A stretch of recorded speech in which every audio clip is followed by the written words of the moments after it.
नमस्कार, आप देख रहे हैं सी न्यूज 12। तो मैं हूं ऋषभ सक्सेना। वक्त हो गया है न्यूज बुलेटिन का। इस बुलेटिन में बात होगी अकोला की, जहां आपदा प्रबंधन विषय पर एक व्यापक जागरूकता कार्यशाला का आयोजन किया गया। साथ ही बात होगी सुल्तानपुर की, जहां महाशिवरात्रि को लेकर पुलिस प्रशासन अलर्ट है। ऐसी तमाम खबरों की विस्तार से चर्चा करेंगे इस बुलेटिन में। आगरमालवा जिले में स्थित बाबा बैजनाथ महादेव मंदिर में महाशिवरात्रि की पूर्व संध्या पर ब्रिटिश अधिकारी कर्नल मार्टिन की चौथी पीढ़ी की वंशज शांति मैक्लेवर ऑस्ट्रेलिया से पहुंची, जहां उन्होंने मंदिर में दर्शन पूजन किया। वर्ष 1878 के द्वितीय एंग्लो अफगान युद्ध के दौरान कर्नल मार्टिन के सुरक्षित लौटने पर उनकी पत्नी द्वारा मंदिर के जीर्णोद्धार का संकल्प लिया गया था, जिसे बाद में पूरा किया गया। शांति मैक्लेवर ने बताया कि शिव में आस्था ही उन्हें भारत लाई है और उनका परिवार लंबे समय तक भारत से जुड़ा रहा है। वह महाशिवरात्रि के पर्व पर भी मंदिर में शामिल होंगी। आगरमालवा से सी न्यूज संवाददाता अर्श अहमद कुरैशी की रिपोर्ट। जिला परिषद अकोला अंतर्गत संचालित प्राथमिक केंद्र विद्यालय कांडी में आपदा प्रबंधन विषय पर जागरूकता कार्यशाला का आयोजन भारत सरकार के आपदा प्रबंधन अधिनियम 2005 के तहत राष्ट्रीय आपदा प्रतिक्रिया बल एनडीआरएफ के निरीक्षक ईश्वर मते के मार्गदर्शन में किया गया। कार्यशाला में विद्यार्थियों को बाढ़, भूकंप, चक्रवात सहित विभिन्न आपदाओं के दौरान सुरक्षा उपायों की जानकारी प्रत्यक्ष अप्रत्यक्षों के माध्यम से दी गई।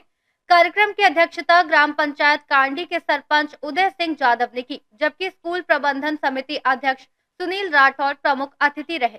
इस अवसर पर विद्यालय स्तर पर आपदा प्रबंधन की तैयारी और जागरूकता को सुरक्षित भविष्य की नींव बताया गया। अकोला से सीनियर संवाददाता प्रवीण वाहुरवाग की रिपोर्ट। छतरपुर में केन बेतवा लिंक परियोजना से प्रभावित परिवारों की समस्याओं को लेकर जेल से रिहा होने के बाद सामाजिक कार्यकर्ता अमित भटनागर ने कलेक्टर पार्थ जायसवाल से मुलाकात की। कलेक्टर ने समस्याओं को गंभीरता से सुनते हुए विशेष जांच दल गठित कर पुनः सर्वे कराने और वंचितों को लाभ दिलाने का आश्वासन दिया। मुलाकात के बाद अमित भटनागर ने कहा कि प्रशासन को दिए गए आश्वासन धरातल पर भी दिखाई देने चाहिए, अन्यथा आंदोलन और उग्र किया जाएगा। उन्होंने आदिवासी महिलाओं से कथित अभद्र व्यवहार की निष्पक्ष जांच की मांग भी की। इस दौरान पार्षद दिव्या अहिरवार सहित अन्य कार्यकर्ता उपस्थित रहे। केन बेतवा लिंक परियोजना को लेकर जो पिछले 4 साल से जो हमारा प्रशासन के साथ लगातार गतिरोध चल रहा था, हम लगातार ये कहते आ रहे थे कि कानून का पालन हो, ग्राम सभाएं हो, आम सभाएं हो, लोगों की आम सहमति ली जाए और एक बड़ा पर्यावरणीय विनाश है उसको लेके भी हमारी चिंता थी।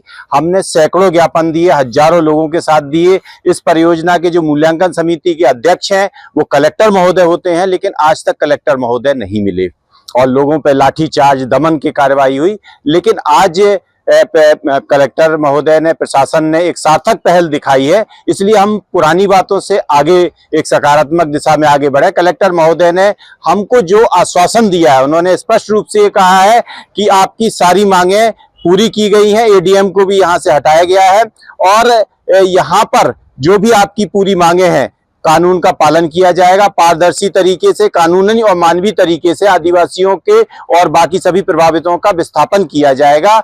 और जो प्रशासन ने कहा है, क्योंकि एक सार्थक पहल है, हम प्रशासन के साथ हैं सार्थक पहल में, और साथ ही हमने भी ये स्पष्ट किया है यदि आपके शब्द जमीन पर उतरेंगे तो हम सब सहयोग करेंगे, लेकिन यदि आपके शब्द जमीन पर नहीं उतरे तो आपकी बार हम लोग लोकतांत्रिक तरीके से जोरदार प्रदर्शन करेंगे। इसलिए मैं यहाँ पर मीडिया के सामने जो हमारा परसों से फिर से बांध रोकने का कार्यक्रम था, हम यहाँ उसे स्थगित करते हैं। मैं बार बार कह रहा हूँ, स्थगित हुआ है हमारा आंदोलन, रुका नहीं है और न्याय के लिए हमारा आंदोलन सतत चलता रहेगा। अभी हम बांध काम का जो काम रोके हुए थे, बीच में उसमें थोड़ा सा व्यवधान हुआ था, परसों फिर से हम उस काम को रोकने वाले थे, लेकिन अब हम प्रशासन की तरफ एक सार्थक पहल पे, अगर प्रशासन कानून का पालन करता है, चीजों को सही तरीके से बढ़ाता है, तो तब तक हम बांध का काम नहीं रोकेंगे। अगर प्रशासन अपनी बात से मुकरा तो फिर से हमारा आंदोलन स्थगित नहीं, जोरदार तरीके से चालू होगा। छतरपुर से सीनियर संवाददाता कुलदीप सक्सेना की रिपोर्ट। उत्तर प्रदेश के रायबरेली जनपद अंतर्गत डलमऊ तहसील क्षेत्र के एहार गांव स्थित प्रसिद्ध भालेश्वर धाम में महाशिवरात्रि पर्व को लेकर भगवान भालेश्वर महाराज के जलाभिषेक की सभी तैयारियां पूरी कर ली गई हैं। मंदिर प्रशासन द्वारा श्रद्धालुओं की सुविधा और सुरक्षा के लिए चाक चौबंद इंतजाम किए गए हैं। वहीं शासन व पुलिस प्रशासन ने बैरिकेडिंग की व्यवस्था सुनिश्चित की है। जलाभिषेक के उपरांत श्री जन कल्याण समिति के तत्वाधान में भगवान भोलेनाथ का 69वां भव्य और मनमोहक पुष्प श्रृंगार किया जाएगा। मंदिर पदाधिकारी कीर्ति मनोहर शुक्ला के अनुसार इस अवसर पर हजारों श्रद्धालुओं के पहुंचने की संभावना है। क्या परिचय है आपका? कीर्ति मनोहर शुक्ला। क्या कार्यक्रम होना है यहाँ? यहाँ पर भगवान बालेश्वर महादेव का 69वां पुष्प श्रृंगार समारोह आयोजित है। कल शिवरात्रि है, जलाभिषेक भी होना है, क्या तैयारियां की गई? जलाभिषेक में हजारों लोगों के आने की संभावना है, इसलिए व्यापक तैयारियां की गई हैं। 100 से अधिक कार्यकर्ता श्रद्धालुओं को किसी प्रकार की असुविधा न हो इसके लिए लगाया गया है। पुलिस प्रशासन का भी सहयोग लिया जा रहा है। प्रशासन की तरफ से क्या सुविधाएं मुहैया कराई गई है? शासन प्रशासन की तरफ से मुख्य रूप से सुरक्षा व्यवस्था के लिए पुलिस प्रशासन और एसडीएम साहब ने आकर के यहाँ का मुआयना किया है और आवश्यक जो भी सुविधाएं हैं उनको मुहैया कराया जा रहा है। आप पदाधिकारी भी है, क्या संदेश देना चाहते हैं शिव भक्तों? हम शिव भक्तों को यही संदेश देना चाहते हैं कि महाशिवरात्रि भगवान भोलेनाथ का बहुत ही महत्वपूर्ण त्योहार है। इसमें हर्ष उल्लास पूर्वक सभी लोग मनाएं और भगवान बालेश्वर महादेव के दर्शन लाभ प्राप्त करें। रायबरेली से सी न्यूज संवाददाता मृदुलेश त्रिपाठी की रिपोर्ट। आगामी महाशिवरात्रि पर्व को सकुशल संपन्न कराने के लिए सुल्तानपुर पुलिस प्रशासन पूरी तरह सतर्क है। पुलिस अधीक्षक चारू निगम के निर्देश पर क्षेत्राधिकारी विनय कुमार गौतम के नेतृत्व में मेला क्षेत्र एवं मंदिर परिसरों में व्यापक सुरक्षा व्यवस्था लागू की गई है। महाशिवरात्रि श्री भुवनेश्वर नाथ महादेव मंदिर में लाखों श्रद्धालु के जलाभिषेक की संभावना को देखते हुए अतिरिक्त पुलिस बल, महिला पुलिस, यातायात व्यवस्था, सेक्टरवार ड्यूटी, सीसीटीवी व ड्रोन कैमरों से निगरानी तथा लाउड स्पीकर के माध्यम से अनाउंसमेंट की व्यवस्था की गई है। वहीं शिवधाम बेलवाई परिसर में श्रद्धालुओं की सुविधा हेतु साफ सफाई, पेयजल और प्रकाश व्यवस्था पर विशेष ध्यान दिया जा रहा है। पुलिस प्रशासन ने आमजन से रूट डायवर्जन व पार्किंग नियमों का पालन करने और किसी भी संदिग्ध गतिविधि की सूचना तुरंत पुलिस को देने की अपील की है। दिनांक 15 फरवरी को थाना अखंड नगर जनपद सुल्तानपुर के बेलवाई क्षेत्र में स्थित श्री भुवनेश्वर नाथ महादेव मंदिर में महाशिवरात्रि का पर्व धूमधाम से मनाया जाएगा। हजारों की तादाद में श्रद्धालु और भक्तजनों का आना तय है, जो विगत वर्षों की भांति आएंगे। इस बार 15, 16 और 17 उसके बाद मेला चलेगा। 3 दिन के लिए ट्रैफिक को डाइवर्ट किया हुआ है ताकि किसी भी श्रद्धालु को कोई दिक्कत ना आए। ये ट्रैफिक का डाइवर्जन 14 फरवरी को शाम 8 बजे से लागू हो जाएगा। इसमें अकबरपुर की तरफ से आने वाले ट्रैफिक को भिलारा की तरफ पूर्वांचल कट पर 182 किलोमीटर पर रवाना किया जाएगा, डाइवर्ट किया जाएगा। उसके पश्चात जो शाहगंज की तरफ से जो कलान चौराहे पर ट्रैफिक आता है उसको आजमगढ़ और दोस्तपुर के लिए डाइवर्ट किया जाएगा।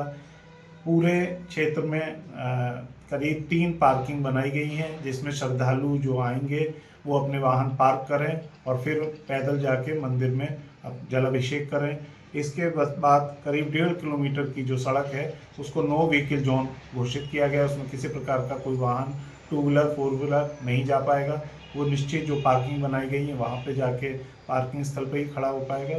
तो ये 3 दिन ये डाइवर्जन चलेगा ताकि किसी भी भक्त को आने जाने में परेशानी ना हो और किसी कठिनाई का सामना ना करना पड़े।